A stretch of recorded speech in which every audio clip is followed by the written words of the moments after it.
In the twilight of the 3rd century CE, the Roman Empire was a shadow of its former glory.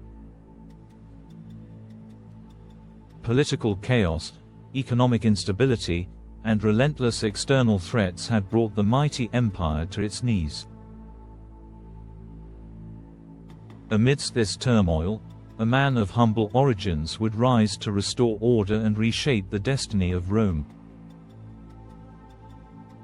This is the story of Diocletian.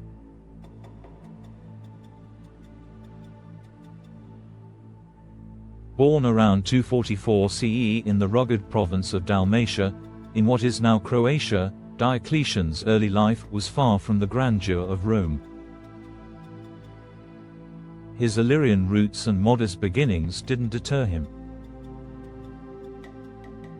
Known for his sharp mind and military prowess, Diocletian climbed the ranks of the Roman army. By 284 CE, after a series of violent power struggles, his troops proclaimed him emperor. Diocletian's ascent marked the beginning of a new era. Diocletian's rise to power was not without its challenges. The Roman Empire was plagued by internal strife and external threats. The crisis of the 3rd century had seen over 20 emperors come and go in just 50 years. Diocletian's military acumen and strategic mind set him apart. He quickly moved to consolidate his power, defeating rival claimants and securing the loyalty of the legions. Diocletian's reign is synonymous with reform. Recognizing the need for a more efficient administration, he divided the empire into smaller provinces, each governed by officials directly accountable to him. This reorganization aimed to curb the power of provincial governors and improve governance. Militarily, Diocletian fortified the empire's borders and restructured the army, creating a more formidable defense against external threats. One of his most significant reforms was the introduction of the Edict on Maximum Prices in 301 CE. This edict aimed to curb inflation by setting maximum prices for goods and services throughout the empire. Although it was difficult to enforce and ultimately failed, it demonstrated Diocletian's commitment to stabilizing the economy. The edict also included measures to control wages and combat hoarding, reflecting Diocletian's comprehensive approach to economic reform. One of Diocletian's most innovative reforms was the establishment of the Tetrarchy in 293 CE. This system divided the empire into 4 regions, each ruled by an emperor, 2 senior emperors, known as Augusti, and 2 junior emperors, known as Caesars. This power-sharing arrangement was designed to bring stability and prevent the concentration of power in one individual. The Tetrarchy marked a significant shift in Roman governance. Diocletian appointed Maximian as his co-Augustus, and together they chose Galerius and Constantius Chlorus as their Caesars.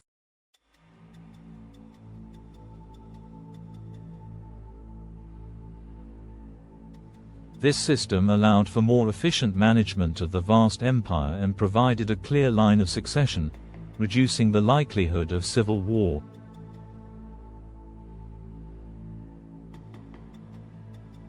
The Tetrarchy also facilitated rapid responses to external threats, as each ruler could focus on a specific region.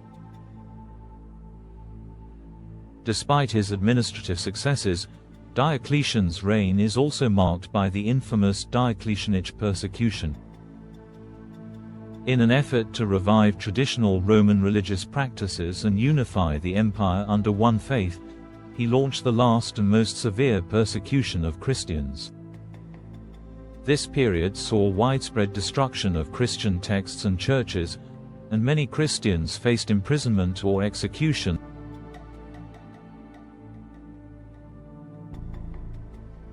The persecution left a dark stain on Diocletian's legacy. The Great Persecution began in 303 CE and continued until Diocletian's abdication.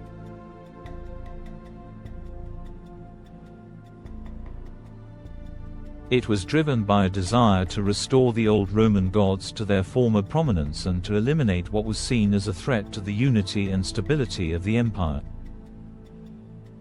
Despite the severity of the persecution, Christianity continued to grow and would eventually become the dominant religion of the empire.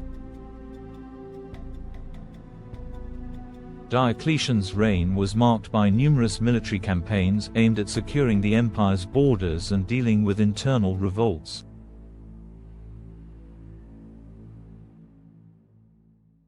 He successfully repelled invasions by the Sarmatians, Carpi, and other barbarian tribes.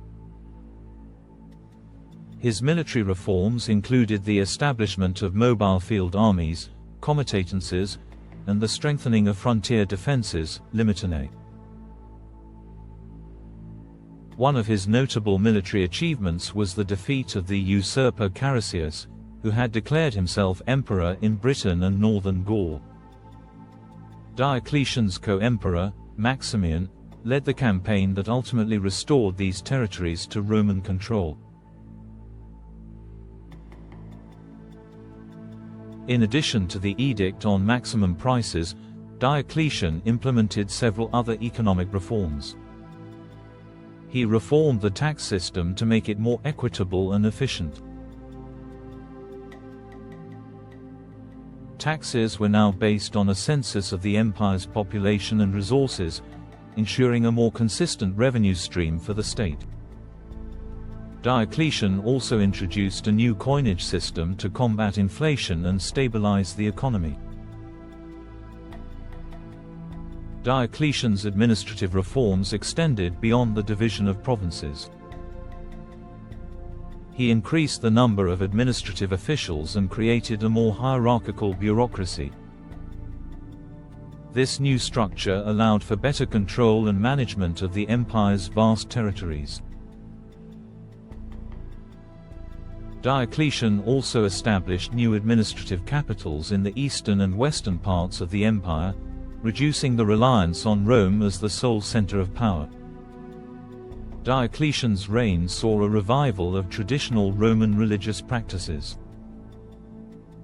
He promoted the worship of the Roman gods and sought to restore their temples and rituals.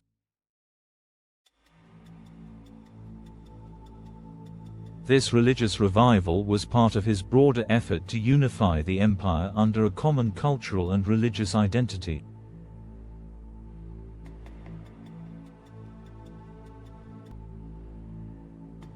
However, this policy also led to the persecution of Christians, who were seen as a threat to this unity. In a surprising move, Diocletian became the first Roman emperor to voluntarily abdicate the throne in 305 CE. He retired to his magnificent palace in Split, Dalmatia, where he spent his remaining years tending to his gardens and enjoying a peaceful life away from the political turmoil of Rome. His abdication was unprecedented and set a unique precedent in Roman history.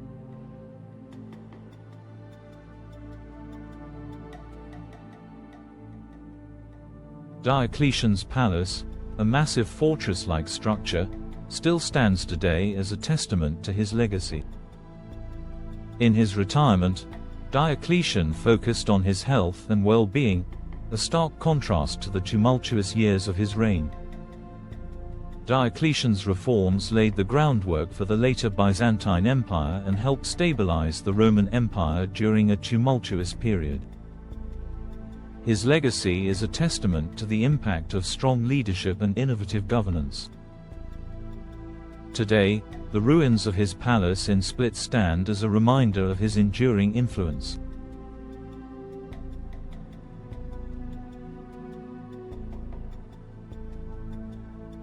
Diocletian's story is one of resilience, reform, and the relentless pursuit of stability. But as Diocletian tended to his gardens, a dramatic twist unfolded.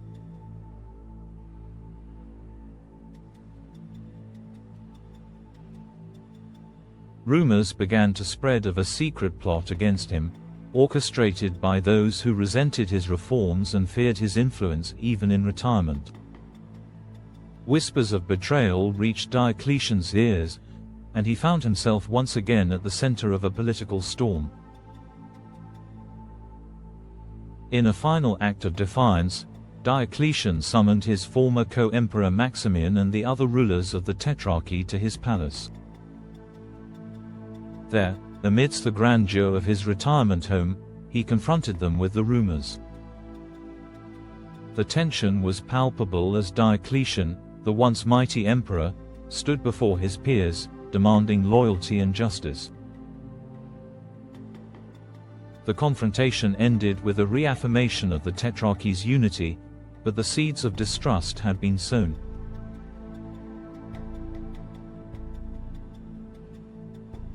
Diocletian's final years were marked by a sense of unease, a reminder that even in retirement, the shadows of power and ambition could never be fully escaped. Thank you for joining us on this journey through the life of Diocletian. His story is a powerful reminder of how one leader's vision can transform an empire, and how the pursuit of power can cast long shadows.